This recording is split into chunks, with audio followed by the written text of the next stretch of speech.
সীমান্তে কোনো ধরনের অবৈধ অনুপ্রবেশ বা পুশ ইন করতে দেওয়া হবে না বলে স্পষ্ট জানিয়েছেন স্বরাষ্ট্রমন্ত্রী। আমরা পুশ ইন ঠেকানোর জন্য সতর্ক আছি। আমাদের বিজিবি প্রশংসনীয় কাজ করছে। প্রত্যেকটা বর্ডারে যেখানে যেখানে পুশ ইনের চেষ্টা হচ্ছে সেখানে তারা বাধা দিচ্ছে। তিনি বলেন, বিজিবি বর্তমানে সীমান্ত জুড়ে কঠোর নজরদারি চালাচ্ছে এবং নিরাপত্তা নিশ্চিত করতে প্রয়োজনীয় ব্যবস্থা কার্যকর রয়েছে। সীমান্ত পরিস্থিতি নিবিড়ভাবে পর্যবেক্ষণ করা হচ্ছে যাতে কোনো অবৈধ প্রবেশ বা অনুপ্রবেশের চেষ্টা সফল না হয়। এ বিষয়ে সংশ্লিষ্ট বাহিনীকে সর্বোচ্চ সতর্ক অবস্থায় থাকার নির্দেশনা দেওয়া হয়েছে। সীমান্ত এলাকায় টহল ও নজরদারিও আরও জোরদার করা হয়েছে।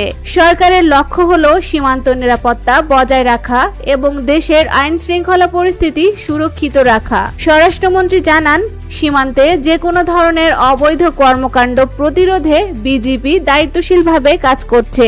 বর্তমান পরিস্থিতিতেও এই কঠোর নজরদারি অব্যাহত থাকবে বলে তিনি নিশ্চিত করেছেন।